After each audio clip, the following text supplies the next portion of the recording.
Yesus kau sangat amat baik. Terima kasih Tuhan. Sirialah bara kau sungguh luar biasa. Ajar kami menyenangkan Engkau selamanya. Sirialah bara. Oh rana musik sirialah bara. Dari waktu ke waktu, saat demi saat, bulan demi bulan, tahun demi tahun, generasi lepas generasi menunjukkan kebaikan dalam kehidupan kami. Kau merawat kami sampai hari ini, kami tidak pernah kekurangan apapun yang baik. Kasih-Mu lebih dari hidup, kuasa-Mu nyata dalam kehidupan kami. Tuhan, cengkeram hidup kami dengan kuat kuasa Roh-Mu yang perkasa, supaya kami tidak menyimpang kanan, tidak menyimpang kiri, tapi terus berpegang kepada panggilan yang ilahi. Kami melihat, kami mendengar, goncangan demi goncangan datang bertubi-tubi. Tapi kami tahu bahwa inilah saat untuk sebuah penuaian yang besar. Terima kasih Tuhan, kuatkan kami. Teguhkan iman kami.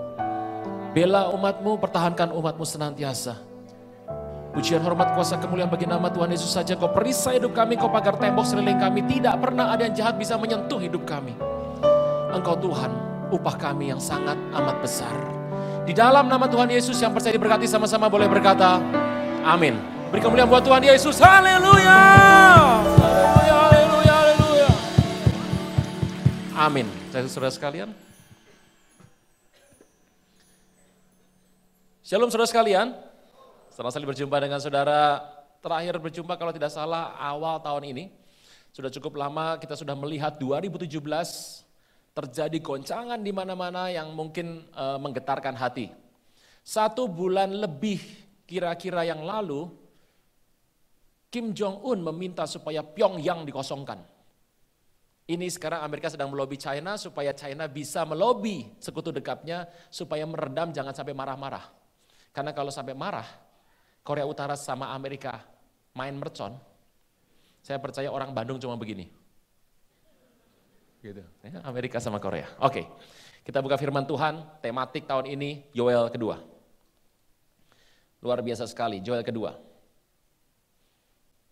Ayat ke-28. Yoel kedua 28 firman Tuhan bicara dengan jelas mengenai sebuah rencana yang luar biasa. Alkitab berkata dengan jelas. Kemudian daripada itu akan terjadi, Tuhan mencurahkan Roh Kudus atas semua manusia.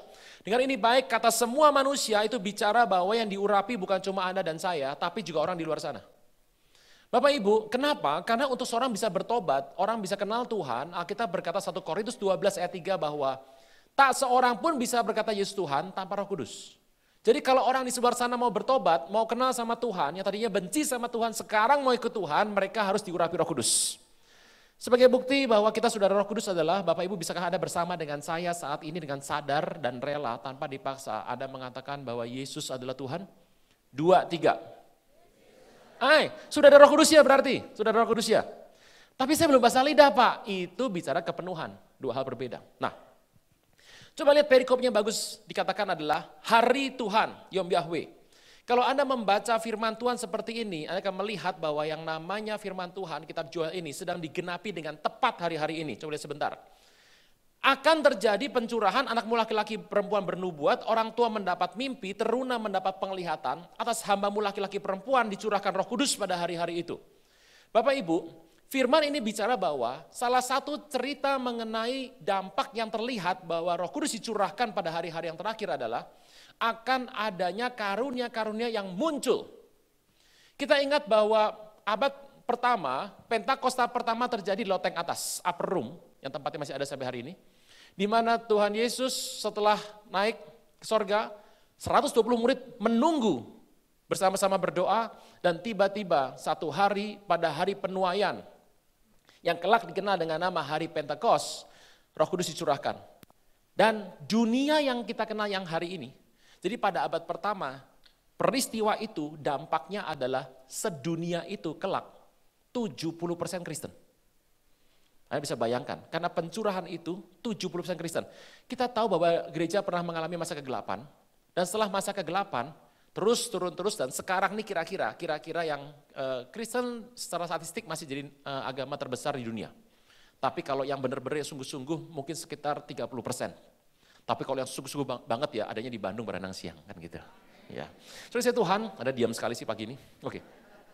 Saudara Tuhan, nah pencurahan ini terjadi dan setelah 19 abad kemudian, di sebuah jalan bernama Azusa, ada seorang berkulit hitam bernama William Seymour. 1906 di sebuah gedung itu pencurahan kedua. Dan karena pencurahan kedua yang luar biasa itu, Anda bisa bayangkan, dunia yang ada sekarang ini, Kristen yang ada hari-hari ini, itu mayoritas dimenangkannya setelah pencurahan abad ke-20 1906 itu. Anda bisa bayangkan, dan William Seymour pernah bernubuat, 100 tahun dari hari ini, jadi dari 1906, 07, 08, hari-hari inilah kira-kira, 100 tahun adalah hari ini, akan terjadi pencurahan yang lebih dahsyat lagi dari pencurahan yang kedua. Itulah yang dikenal, Pak Niko katakan sebagai Pentakosta yang ketiga. Cirinya apa? Tua, muda, strata sosial apapun, demografi apapun, jenis kelamin apapun, Alkitab berkata akan dicurahkan Roh Kudus. Dan ini penting Bapak Ibu. Bapak Ibu kalau Anda ada waktu, hari ini Anda seibadah, Anda akan mungkin ada kegiatan lain, ambil rekaman 1, 2, 3. Nanti yang ketiga saya akan bicara mengenai sebuah pesan yang Tuhan mau sampaikan, peperangan rohani besar. Saya belum bisa sampaikan pagi ini karena foto-fotonya sedang di download dulu. Semua bahan yang saya sampaikan nanti itu diambil oleh saya pribadi, orang dekat saya atau anak binaan saya. Jadi saya paling anti sama foto-foto hoax, bahaya. Zaman sekarang foto ada banyak. Nanti kita bahas dulu. Ini yang penting, ayat 30. Pak, tapi saya tuh nggak paham Pak, yang namanya pencurahan saya tuh orang nggak terlalu ngeroh. Kalau Anda nggak bisa mengerti yang namanya karunia Roh Kudus, coba lihat ayat 30. Tuhan mengadakan mujizat-mujizat di langit dan di bumi, darah, api, gumpalan asap. Darah, api, gumpalan asap. Darah, aniaya, api, kerusuhan, gumpalan asap itu perang. Matahari berubah jadi gelap gulita, bulan jadi darah sebelum datangnya hari Tuhan yang hebat dan dahsyat. Kita tahu pada 2014 dan 2015 kita sudah mengalami yang namanya bukan lagi tetrat, tapi sextat. Kita mengalami yang namanya 4 kali bulan darah, ditambah bonus 2 kali 2015 dan 2016, ditambah 2 kali gerhana matahari total. Itu sudah ada, kita alami. Dan Alkitab berkata, barang siapa berseru dalam nama Tuhan akan diselamatkan. Di Gunung Sion, di Yerusalem ada keselamatan, seperti difirmankan Tuhan, dan setiap orang yang dipanggil Tuhan termasuk orang yang terlepas. Pencurahan terjadi, Anda bacanya seperti baca firman, ini seperti baca Quran hari ini. Pencurahan terjadi, tanda-tanda langit akan terjadi. Matahari gelap, bulan jadi darah. Itu peristiwa yang pernah terjadi berkali-kali, tapi jarangnya bukan main. Dan kita sudah lihat 2014, 2015. Joel 3 berkata, teruskan. Sebab sesungguhnya pada hari-hari itu, pada waktu itu, apabila Tuhan memulihkan keadaan Yehuda dan Yerusalem, kalau Tuhan bicara memulihkan Yehuda dan Yerusalem itu artinya perang. Tuhan mengumpulkan segala bangsa dan membawa mereka turun ke lembah Yosafat. Tuhan berperkara dengan mereka di sana mengenai umatku dan milikku sendiri Israel. Karena mereka mencerai-beraikan Israel antara bangsa-bangsa dan membagi-bagi tanah Tuhan. Karena mereka membuang undi mengenai umatku, menyerahkan seorang anak laki-laki karena seorang sundal, menjual anak perempuan karena anggur untuk diminum. Lagi apa sangkut pautmu dengan aku, hai Tirus, Sidon, itu Libanon, dan seluruh wilayah Filistin? Apa yang kamu hendak balas? Apa kamu hendak membalas perbuatanku?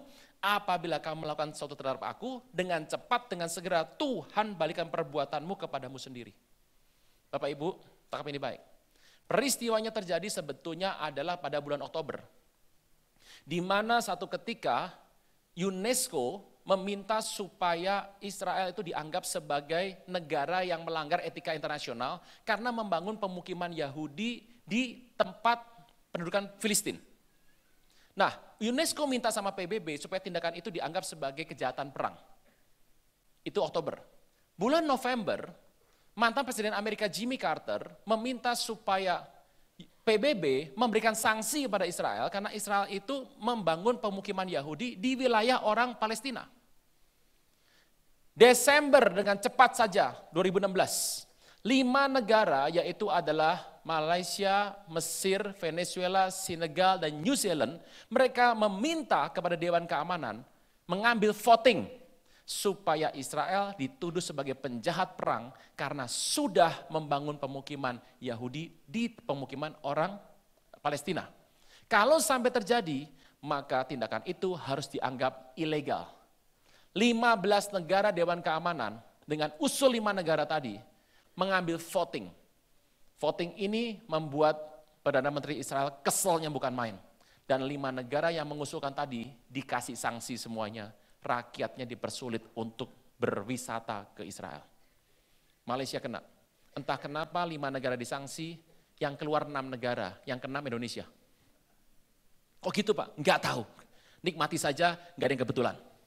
Nah saudara saya Tuhan, jadi sebenarnya tahun ini kita terancam udah enggak bisa pergi ke sana lagi. Bapak Ibu apa yang terjadi? 15 negara voting, 14 setuju, 1 abstain Amerika. Akhirnya keputusannya adalah Israel membuat tindakan ilegal. Januari tanggal 15, 2017, hari Minggu, 70 negara voting di Paris, Prancis, atas usul Prancis dan Palestina untuk Israel itu karena tindakannya sudah ilegal, dibagi 2, dipecah jadi 2. Baca Yoel 3 ayat ke-2. Dan Tuhan berkata, siapa yang kutak-atik, siapa yang mengusulkan, siapa yang punya ide, siapa yang mencerai-beraikan dan membagi tanah, Tuhan berkata, aku babat habis. Bapak Ibu, 5 negara pengusul sudah terseok-seok itu. Venezuela bentar lagi revolusi. Penjarahan di mana-mana, negaranya drop ekonominya hancur dalam sekejap. Senegal masih perang sampai sekarang. New Zealand kena gempa di Christchurch 59 kali, sekali gempa 8,2 Richter. Yang terkecil 6,2, terkecil itu. Tinggal Mesir ribut terus, tinggal satu yang belum kena, Malaysia. Mending jangan, kenapa? Dekat sama kita. Saudara Tuhan, ini luar biasa sekali. Seperti yang tertulis, teruskan. Dan pada saat ini bangsa dipilih, Bapak Ibu ingat baik, nanti pada bulan September Oktober, voting itu diambil, 70 negara voting. Begitu voting, lagi pidato, tanggal 15 Januari. Kenapa 15? Karena 5 hari lagi Trump naik. Dan Trump naik, Trump itu mendukung untuk supaya Israel nggak dibagi. Jadi semua paksa supaya dibagi sebelum Trump naik. Tapi Tuhan luar biasa, lagi voting tiba-tiba badai besar, semua electricity down. 2 hari badai besar, tidak bisa voting dan setelah 2 hari bubar semuanya. Pertanyaan mudah saja, siapa yang membatalkan? Tuhan. Lihat dunia, punya hati yang ngerti sinyal Tuhan. Dan Tuhan berkata, Anda baca lagi ayat 4 sampai ayat yang ke-8. Akan muncul kegoncangan demi kegoncangan. September, Oktober nanti, votingnya akan diulang lagi. Kapan? Voting akan diulang lagi. Dan kita sudah tahu lah, voting endingnya apa kita sudah tahu. Pasti dibagi. Alkitab berkata, kalau sampai Tuhan bangsa dibagi, saya percaya jemaat berenang siang siap-siap golden ticket. Berangkat naik. Diam semua, itu belum connect. Oke. Ayat 9. Maklumkanlah hal ini di antara bangsa-bangsa. Maklumkanlah di antara bangsa-bangsa. Bersiaplah untuk apa?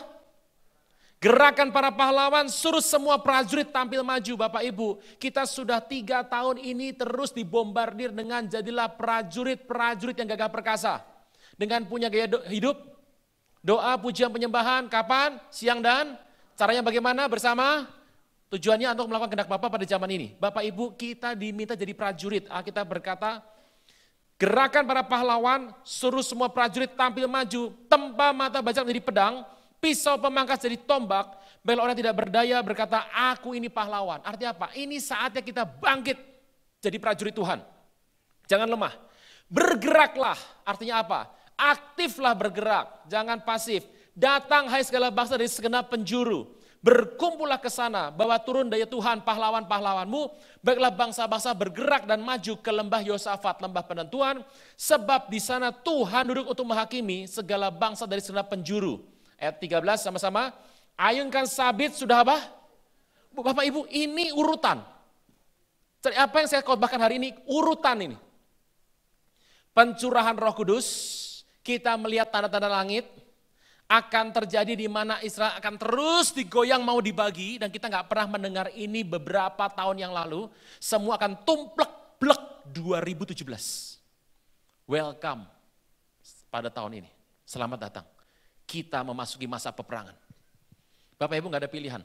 Peperangan, Anda sudah mendengar, 72 tahun kita akan merdeka 17 Agustus nanti. Dan belum pernah kebinekaan dipertanyakan seperti hari ini.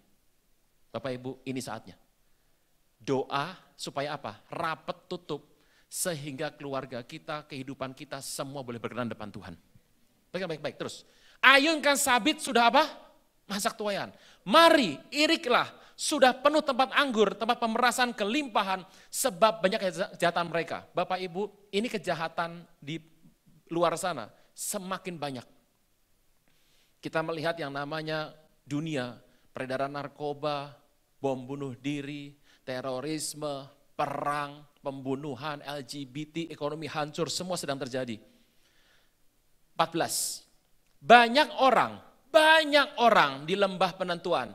Sama-sama, ya sudah dekat hari di lembah penentuan. Sama-sama 15. Matahari dan bulan menjadi, dan bintang-bintang, ayat 16, sama-sama. Setelah semuanya itu, Tuhan mengaum dari Sion, dari Yerusalem ia mendengarkan suaranya. Langit dan bumi, tapi Tuhan adalah tempat perlindungan bagi kita dan benteng bagi kita. Jadi di ending nanti beri kemuliaan buat Tuhan Yesus, Tuhan akan membentengi kita. Acuannya jelas Bapak Ibu, kita akan merasakan peperangan rohani besar. Pak Riko katakan, hanya yang menang masuk surga. Bapak Ibu, lihat ayat 15. Kalau yang tadi akan muncul matahari gelap, bulan jadi ayat 15 dibaca, 2, 3. Matahari dan bulan. Oke, cukup. Tadi matahari gelap, bulan jadi darah. Kalau yang ini matahari gelap, bulannya gelap. Bapak Ibu, Anda mungkin gak profetik, mungkin Anda gak ngerti. Tuhan baik luar biasa. Kalau gak ngerti gak apa-apa. Lihat alam saja. Bapak Ibu, ini menarik sekali. Dalam satu bulan, setiap bulan. Dengar baik-baik, saya akan pelan-pelan. Setiap satu bulan, itu menjelang bulan sabit muncul, itu sebelumnya pasti ada bulan yang gelap. Sampai sini bisa ya? Jadi satu bulan, ini rutin, jadi ini fenomena biasa. Fenomena apa? Biasa. Setiap bulan, Bapak kan ibu bisa lihat bulan purnama, benar gak? Halo, kok pada diem stres gini? Tenang dulu, ini info. Khotbahnya nanti, belum. Jadi setiap bulan Bapak Ibu bisa lihat bulan bunder, bener ya? Yang terang itu, yang yang gitu. Nah, oke. Setelah itu ada bulan yang sedikit bentuknya elips, bener ya? Lama-lama sabit toh. Nah itu kalau sudah sabit, dekat-dekat sabit itu nanti ada bulan yang gelap semua, agak bunder. Seperti malam gak ada bulan. Itu adalah siklus yang normal. Dan siklus itu berjalan setiap 29 hari. Karena bulan kita itu 30-31, bulan kita 30-31, maka kalau siklusnya setiap 29-28 hari, maka bisa toh dalam satu bulan itu di ujung-ujung ada bulan gelap. Bisa dong ya? Oke. Bulan gelap itu namanya black moon. Bulan hitam. Nah gitu. Ini yang kita bilang, Pak, matahari gelap, bulan gelap mah biasa Pak, ini mah bukan masalah besar. Sebentar. Nah, suatu masalah yang sangat krusial adalah kalau dalam satu bulan ada 2 black moon, itu biasa. Tapi yang unik adalah kalau dalam satu musim, Indonesia ini soalnya 2 musim ya. Kalau bangsa di luar sana 4 musim, 1 musim 3 bulan toh. Ada kali dalam 3 bulan itu ada 4 kali bulan gelap. Ada kali. Itu walaupun dibilang langka, tapi juga bukan langka-langka amat, masih bisa masuk akal. Bapak Ibu, catat tanggalnya. 21 Agustus 2017 nanti kita akan melihat bulan hitam black moon. Dan bulan ini karena saking gelapnya, maka sekaligus akan menjadi gerhana matahari total. Jadi nanti tanggal 21 Agustus 2017 akan ada gerhana matahari total yang diakibatkan oleh bulan hitam. Pak, ini kan biasa. Ya, ini biasa. Tapi yang bisa lihat biasanya cuma yang dilintasi oleh bulan itu. Tapi yang 21 Agustus 2017 sedunia bisa lihat. Oh gak bisa Pak, saya tidur cepat Pak jam 9. Ya puji nama Tuhan sudah. Gak nonton sudah. Bapak Ibu, kita lihat nih loh Alkitab. Urutannya bagus sekali. Dicurahkan Roh Kudus. Dunia goyang-goyang, ya toh. Semua orang mulai goyang, mulai seru sama Tuhan, pelan-pelan mulai bertobat. Yang tadinya remuk redam mulai bertobat.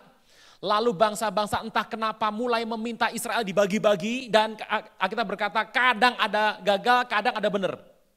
Tapi nanti September, Oktober akan dimulai voting lagi. Teruskan, dan ayat 9 Yoel 3 berkata, Tuhan berkata, ayo semua umat Tuhan yang sudah siap berperang rohani, banyak berdoa, memuji, menyembah. Menuai. Setelah kita menuai banyak-banyak, tiba-tiba akan muncul nanti fenomena. Ini fenomena langkanya bukan main. Kenapa? Karena gerhana matahari yang terjadi karena bulan hitam dan bisa dilihat sedunia dan lintasannya akan membelah Amerika jadi dua. Saya ulang ya. Gerhana matahari yang bisa dilihat sedunia diakibatkan karena bulan hitam, yang sangat hitam, dan itu lintasannya membelah Amerika jadi dua. Yang begini, langkanya bukan main. Dan kesempatan itu biasanya dinantikan oleh para penyembah berhala dan ahli sihir untuk melemparkan kutuk besar-besaran. Krik, krik, krik, krik. Kemana ya teh? Krik. Sepi. Sampai sini bisa Bapak Ibu? Oke. Saya sampai sana dulu. Saya mau cerita yang lain. Hari ini adalah situasi yang menarik. Bapak Ibu coba renungkan sebentar. Tuhan itu kalau sebelum naik ke sorga, ini kan kita sedang merayakan nanti tanggal 25 itu adalah kenaikan Tuhan ke sorga. Jadi hari-hari adalah hari 40 hari yang sama dengan 2000 tahun yang lalu, di mana Tuhan itu datang ketemu sama murid-muridnya. Ini cerita yang sama kira-kira Tuhan bertemu dengan kita secara khusus. Saudara Tuhan, ini menarik sekali bahwa Tuhan sebelum naik ke sorga melayani, itu Tuhan kalau bicara itu terus terang, vulgar dan tembak dar der dor sehingga orang Farisi itu langsung sakit hati, langsung gemetak giginya. Tapi kepada murid-murid yang dia kasihi, dia kalau cerita pakai perumpamaan, jelas ya. Dengan perumpamaan itu gampang lebih ngerti. Kenapa ngertinya? Karena perumpamaan di mana-mana orang kalau cerita pakai istilahnya Pak, kan gitu. Perumpamaan gampang dimengerti. Tapi kepada orang di luar sana, Tuhan kalau bicara selalu to the point. Langsung lurus, vulgar, tembak. Tapi ini yang menarik. Setelah Tuhan naik ke sorga, saya baca di Alkitab, kenapa Tuhan kalau bicara selalu lewat sinyal. Makanya belajarlah hari-hari Bapak Ibu untuk lebih mengerti kehendak Tuhan. Tuhan tuh bicara dengan banyak macam cara loh. Dia bisa bicara lewat suara hati, bisa bicara firman, bisa bicara lewat situasi, bicara mengenai hamba Tuhan dari mimbar, teman-teman seiman bisa bicara, bahkan orang fasik, bahkan zaman dulu Tuhan bisa bicara lewat binatang. Pernah dengar keledainya Biliam? Ya. Anda tahu bahwa Petrus itu kesel sama ayam tuh? Iya tuh. Saudara Tuhan. Tuhan pakai ayam untuk ngingetin Petrus loh. Jangan sampai kucing di rumah kita ngomong, bos bertobat bos. Wah itu bisa bubar satu rumah tangga. Oke. Tuhan bicara si Kristen harus mulai paham soal ini. Banyak orang tuh gini, sudah ngalami sesuatu yang gak enak, masih terus. Kalau dalam hidup Anda ngalami sesuatu yang tidak nalar, di luar pemikiran, masalah yang di luar situasi, tolong mengerti. Mungkin ada salah yang kita buat. Tuhan janji, umat Tuhan dicukupi, Tuhan pelihara dengan baik. Jika sesuatu terjadi dalam hidup Anda yang tidak masuk akal, saya beritahu. Mungkin Tuhan mau bicara khusus sama hidup Anda. Saya masih ingat teman saya. 2016 semua bisnis tumbang semuanya. Usahanya spare part sama oli. Tumbang di mana-mana. Perusahaan dia berkembang, lipatnya itu kira-kira 180%. Saya bilang sama dia, ngerti toh maksudnya?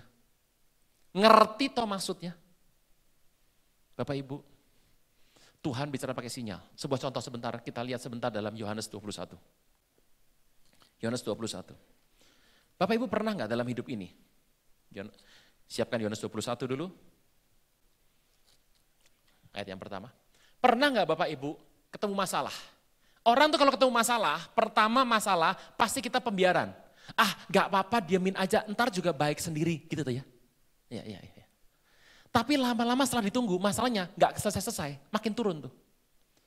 Mulai menguras energi, menguras damai sejahtera, menguras sukacita. Dalam kondisi terpuruk akhirnya, biasanya udah terpuruk, sudah habis-habisan, baru cari pendeta. Yang begitu. Sudah stadium 4. Yang kena masalah pendetanya. Kenapa? Didoain nggak beres, kurang urapan. Kan gitu. Padahal sudah parah memang. Tapi pernah nggak Bapak Ibu, Anda dalam kondisi masalah, tiba-tiba engkau bisa rasa ada sejahtera, ada sukacita, yakin bakal selesai. Yakin seyakin-yakinnya. Pernah ngalami? Terus masalah belum kelar, tapi tiba-tiba Anda mulai yakin, terus Anda merasa punya pengharapan, terus Anda selesai. Gitu. Dapatkan sinyal itu hari-hari ini. Ini kondisi Bapak Ibu, kita sedang jalan tepat, bukan cuma kita di atas firman, kondisi dunia sedang jalan tepat di atas firman urutannya. 21 Agustus, kita akan melihat peristiwa itu. 23 September, kita akan melihat peristiwa yang lebih menarik lagi. Konstelasi Virgo. Di atasnya ada Leo. Bapak Ibu tahu yang namanya bintang konstelasi ya, yang kita sebut dengan nama Virgo Libra gitu. Itu di alam semesta itu ada bintang. Kalau ada tarik garis, kayak seperti sebuah gambar. Kalau gambarnya menggambarkan singa, namanya Leo gitu. Nah 23 September nanti, tahun ini juga, Anda akan melihat ada bintang yang kalau tarik garis gitu, konstelasinya, seperti perempuan Virgo. Di atasnya ada Leo. Leo itu isinya 11 bintang.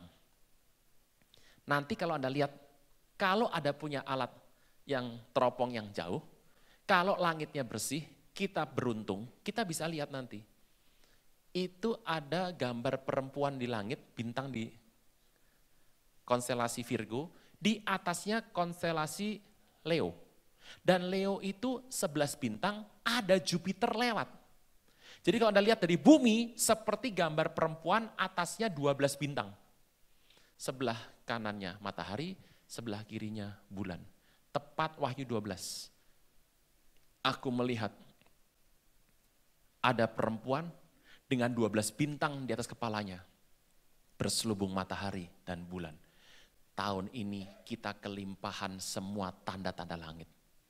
Satu tujuan Tuhan.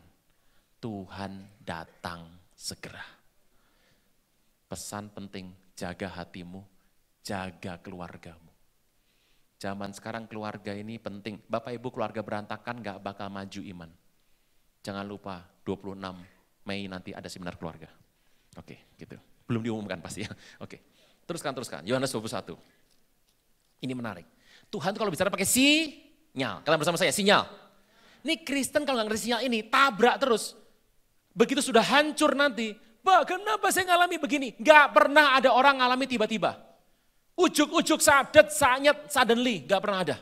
Pasti ada prosesnya dulu. Gak ada orang kecanduan itu langsung karena Anda menghisap heroin 1 kilo, gak ada. Gitu. Yang namanya perselingkuhan tuh dimulai ada 11 langkah menuju perselingkuhan. Yang pertama, SMS ceria. Yang nomor 2 saya nggak mau ngomong, ntar ada tiru-tiru lagi. Oke. Yohanes 21. 2000 tahun yang lalu, hari ini, Petrus stres sekali. Kenapa? Dia tidak menemukan mayat Tuhan Yesus dan dia sudah merasa mayatnya diambil sama orang.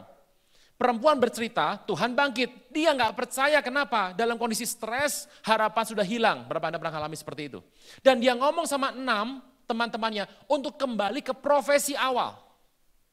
Kenapa banyak Kristen dalam hidup ini melakukan kembali apa yang dulu dia pernah lakukan sebelum bertobat? Karena dia tidak punya pengharapan.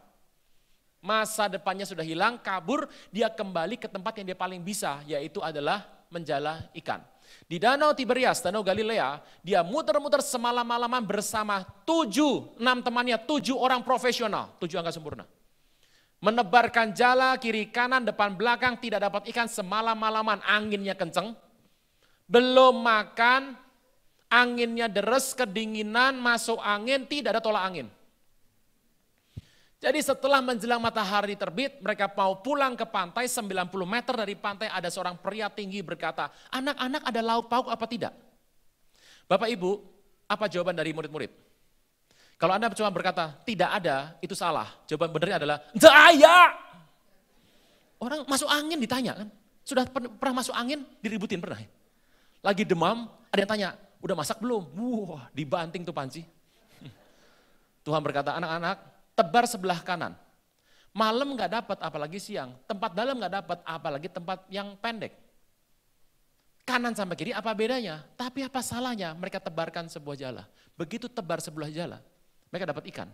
Dan Yohanes dengan cepat sekali, orang yang paling dekat sama Tuhan, dia bicara sama Petrus. Simon, itu Tuhan. Petrus tuh unik loh. Di mana-mana orang nyebur itu, buka jas, nyebur. Petrus beda, pakai jas nyebur. Udah baca firman Tuhan ya? Petrus pakai jubah, baru nyebur. Anda minta perenang olimpiade, pakai jas suruh berenang, kalah sama Petrus. Itu perenang, 5 medali emas Petrus. Dia sampai ketemu Tuhan, dia gak ngomong apa-apa, cuma ngeliatin Tuhan doang. Antara mau bicara, kenapa dia pakai baju? Dia merasa gak layak. Dia pakai baju, dia pakai jubah. Artinya apa? Dia mau menutupi sesuatu. Dia merasa bersalah, pernah menyangkal Tuhan Yesus. Sekarang dia antara seneng, mau ketemu, antara malu. Masih ingat waktu Tuhan ketemu sama Adam dalam kondisi dosa? Adam pakai baju. Ada sesuatu yang ditutupi, dia malu. Ketemu Tuhan, gak bisa ngomong. Murid-murid dengan susah payah menghela perahu bersama dengan semua ikannya ke pantai. Dan Tuhan lewat mengambil ikan baronang, ikan kue, ikan sebelah, langsung dibikin panggang pakai sos siram. Oke. Dan mereka makan. Alkitab berkata, tidak seorang murid pun yang bertanya siapakah engkau. Mereka makan sambil culang cileng. Tidak ada yang nanya sama sekali. Pertanyaan saya, kenapa mereka tidak menanyakan? Yohanes itu kan kalau ngitung ikan cepat sekali. Dia adalah seorang nelayan profesional. Seperti ibu-ibu. Ibu-ibu itu uang segebok dilempar ke atas. Satu tahu jumlahnya berapa? Itu ikan sekali tangkap dia berkata 153. Begitu ikan 153, itu Yohanes ngomong sama sebelahnya. 153 bro, 153 bro. Berantai, 153 bro, 153 bro, 153 bro. Mereka semuanya tahu. Bapak Ibu di Alkitab jelas sekali. Semua nama, semua angka. Nama gunung, nama orang, nama sungai, nama lembah, nama dataran, nama kota, nama desa, sejarah, kisah hidup, perjalanan hidup, dan nama orang dan angka, semua di Alkitab ada artinya.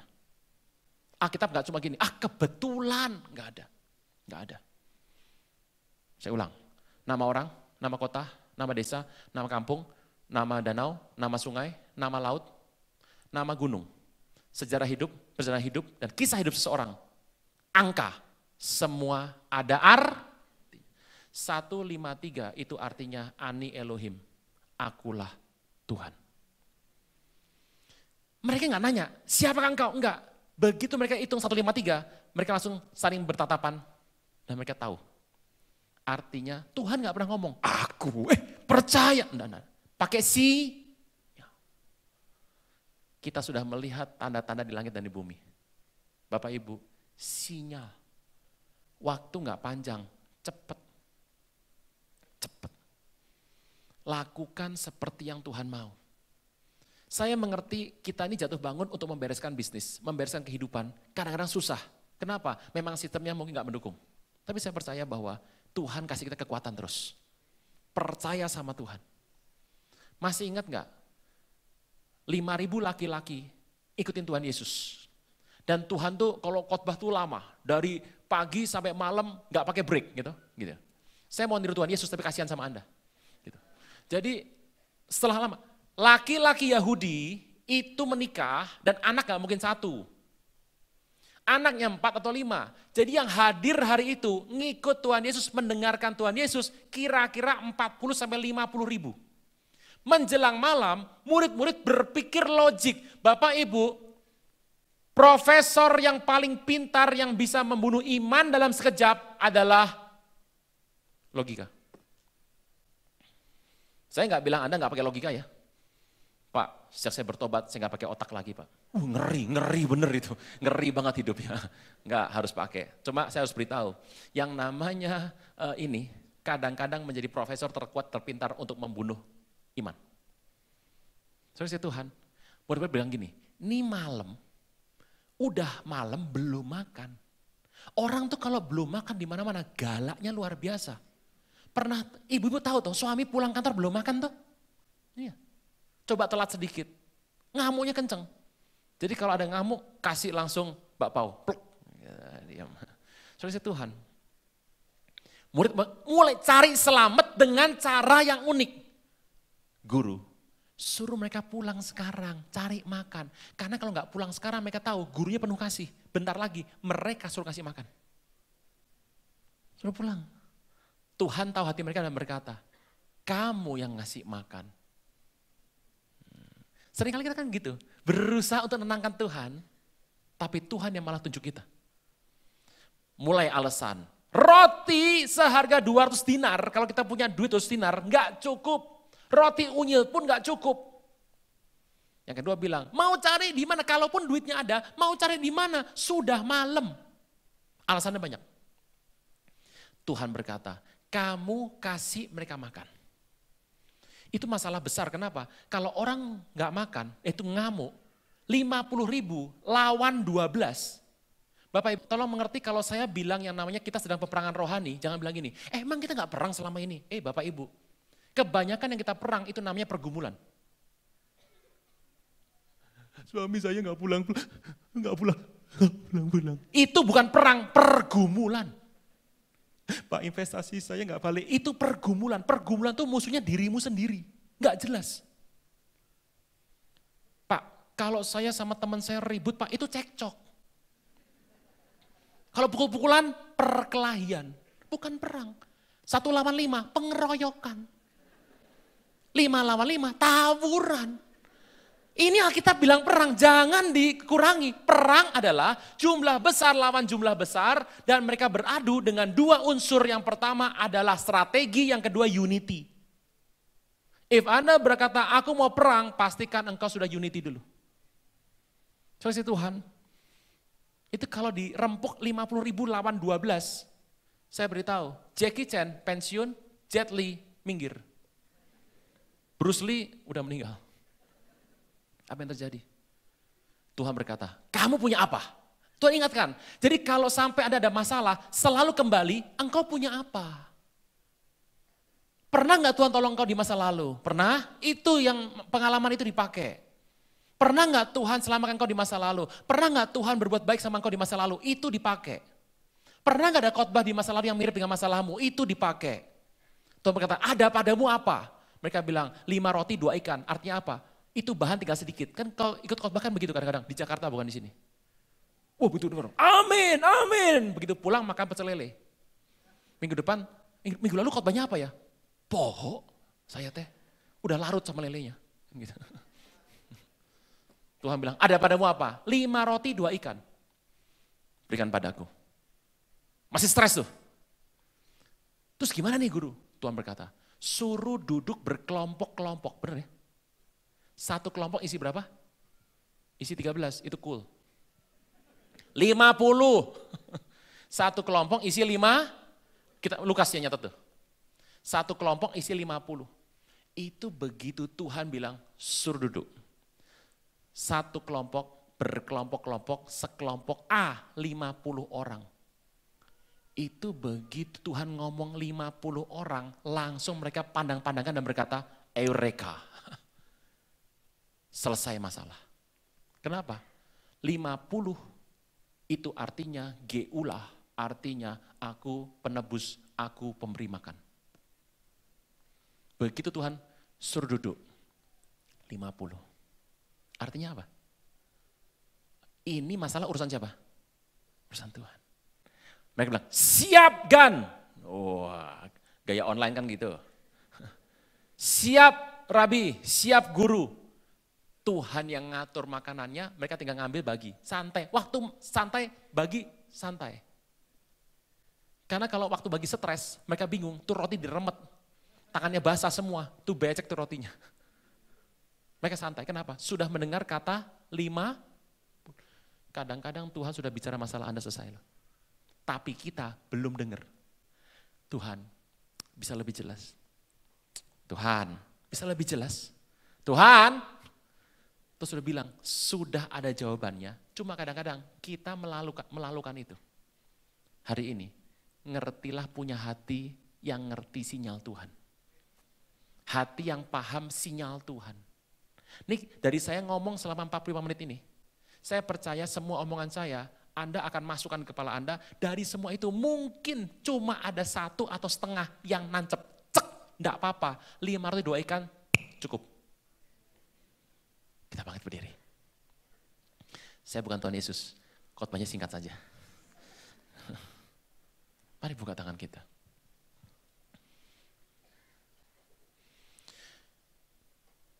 Yesus, padamu ku berseru, Kaulah penyelamatku, terpujilah Kau Tuhanku. Mulutku memuji namamu, sepanjang umur hidupku, terpujilah Kau Tuhanku di atas segalanya. Yesus, padamu ku berseru, Kaulah penyelamatku, terpujilah Kau Tuhanku. Mulutku memuji namamu, sepanjang umur hidupku, terpujilah Kau Tuhanku di atas segalanya. Serukan. Yesus, padamu ku berseru, Kaulah penyelamatku, terpujilah Kau Tuhanku. Mulutku memuji namamu, sepanjang umur hidupku, terpujilah Kau Tuhanku di atas segala. Mari jemaat Tuhan sering katakan, Yesus, Yesus. Tuhan, beri kami mata yang melihat, telinga mendengar, hati yang paham sinyal-sinyal sorga hari-hari ini. Karena kami tahu inilah masa anugerah, sebuah penuaian besar yang terakhir dan terbesar di akhir zaman. Oh, radabo sekiriala barala barala.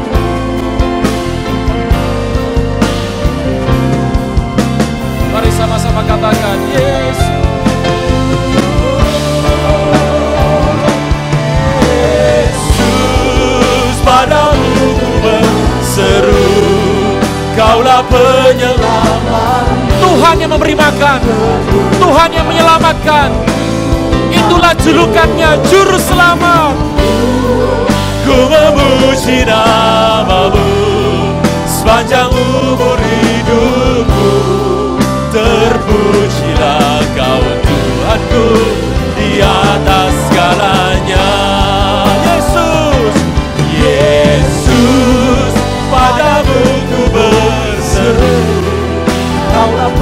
Ambil waktu menyembah Tuhan, sebab pagi hari ini Tuhan yang memulihkan, Tuhan yang menjawab doa, memperjelas setiap sinyal bahwa Dialah Tuhan atas segala sesuatu. Terpujilah Kau Tuhanku di atas segalanya. Yesus, padamu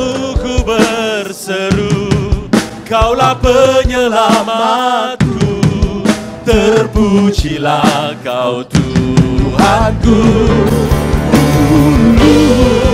Ku memuji nama-Mu sepanjang umur hidupku, terpujilah Kau Tuhanku di atas segalanya.